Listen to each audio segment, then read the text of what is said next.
Ayan guys, time check. Alauna pasado na, no?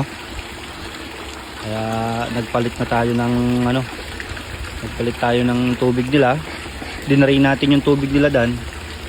Kasi mainit na yung tubig. So ayan, palitan natin ng fresh na tubig. Tuwa sila. Yung isa na tamang parang nasa falls lang. Yare. Galon din dito sa kabila, no? Yan yung Kamaliguan extension natin. Ito naman yung Kamaliguan. So galing na rin tayo sa loob. Chinek natin kung may feeds pa. Meron pa naman. Galon din sa kanila dito. Yan yung kanilang labangan. Haba doon. Pinaltan na rin natin ng tubig, no?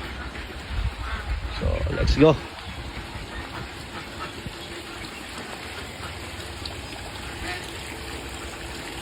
Tapos mamaya papalitan uli natin yan hapon para fresh yung tubig nila. Ganun lagi guys, lalo ngayong sobrang init ng panahon. Huwag natin panatilihing mainit yung naiinom nila dahil hindi naman nila iinumin yan pag mainit. Kailangan fresh, malamig yung tubig. Hindi naman yung sobrang lamig, no? Yung talagang katamtamang temperatura ng tubig lang. Sila, tuwan-tuwa sila. Oh, let's go Rivera's Farm.